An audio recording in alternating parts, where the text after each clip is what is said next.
தேவனுடைய நாமம் மகிமைப்படுவதாக. இன்றைக்கி நாம் ஒரு விஷயத்தை யதார்த்தமாக பார்ப்போம். அது உங்களுக்கு புரியுதா அப்படின்னு சொல்லி முயற்சி பண்ணுவோம். என்னையவே நான் உதாரணமாக வைக்கிறேன். நான் இப்போ பேசுகிறேன், சரியா? நான் இந்த வீட்டிலிருந்து பேசுகிறேன். வீடு என்பது என்னுடைய சரீரம். இந்த சரீரத்தில் இருந்து நான் உங்கள்கிட்ட பேசுகிறேன். அதே இது என் சரீரத்திலேருந்து நான் விடுபட்டேன்னு வச்சுக்கோங்க. அதாவது பாஷையில், அதாவது உங்களுக்கு தெரிந்த பாஷையில் மரணம் அடைந்து விட்டேன் என்று வைத்து கொள்ளுங்கள். அப்பையும் இந்த சரீரம் மாதிரியே தான் இருக்கும். நான் எங்கே போனேன்?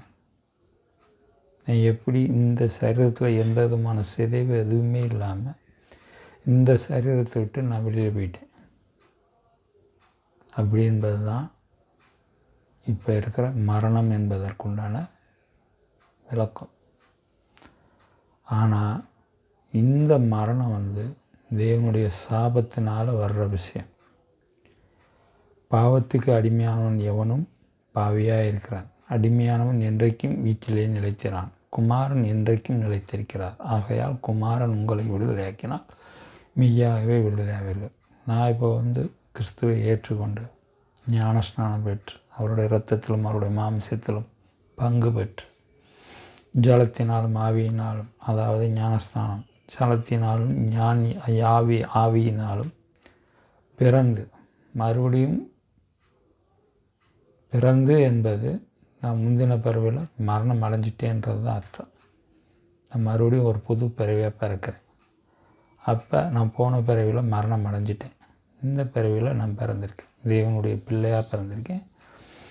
மண்ணினால் பிறக்கலை, பரிசுத்த ஆவியினால் பிறந்திருக்கேன். கிறிஸ்து எப்படி பிறந்தாரோ அதே போல் பரிசுத்த ஆவியினால் பிறந்த மனிதனாக கிறிஸ்துவை ஏற்றுக்கொண்டு கிறிஸ்து எப்படி பரிசுத்தரோ அதே போல் நானும் பரிசுத்தராக இருக்கிறேன் என்பதற்குண்டான அர்த்தம்தான் விடுதலையாவது. இப்படி விடுதலையாக்கப்பட்ட மனிதன் கிறிஸ்து எப்படி தன் சரீரத்திலேயே நீடித்து நிலைத்து இருக்கிறாரோ அதே போல் நீடித்து நிலைத்து இருக்கலாம், மரணத்தை ஜெயிக்கலாம். ஆனால் இதை விட்டுட்டு நான் பொசுக்கு செத்து போயிட்டேன் அப்படின்னா நான் மண்ணோடு மண்ணாக போக வேண்டியது. அது அவன் 3:19 வராரும். நீ மண்ணாக இருக்கிற மண்ணுக்கு திரும்புவேன். நீ மண்ணாக இருந்தேன்னா மண்ணுக்கு போயிடுவேன். தேவனுடைய பிள்ளையாக இருந்தேன்னா அவங்க இரத்தத்தினாலாவது மாம்ச சித்தத்தினாலாவது புருஷனுடைய சித்தத்தினாலாவது பிறவாமல் தேவனாலே பிறந்தவர்களாக ஆக்கப்படுவார்கள். அதனால் நீ மண்ணு கிடையாது. மண்ணுக்குண்டான சாபம் உனக்கு கிடையாது. இதுதான் யதார்த்தம். இதை விட்டு போட்டு நான் கிறிஸ்தவன் அப்படி என்று சொல்வது கேலிக்குரிய விஷயம். இதுதான் இப்போ நடந்துக்கிட்டு இருக்கு. எல்லாம் ஒவ்வொரு இடத்துலையும் பார்த்திங்கன்னா கல்லறை தோட்டம். எத்தனை பேரை புதைச்சி வைக்கிறாங்க. புதைப்பது அதாவது கிறிஸ்து வர்றதுக்கு முன்னாடி இருந்த பரிசுத்தவான்கள் மரணம் அடையலாம். அப்போ கர்த்தருடைய பரிசுத்தவான்களின் மரணம் அவர் பார்வைக்கு அருமையாக இருந்தது அப்படின்னு சொல்லி வேதவசனம் இருக்குது. கிறிஸ்து வந்ததுக்கப்புறம் ஒன்று அந்த பாவத்திலேருந்து விடுதலை ஆக்கிறதுக்கு தான் கிறிஸ்து வர்றதே. அவர் தன்னுடைய ஜீவனை ஒரே ஜீவ பலியாக கொடுக்குறார்.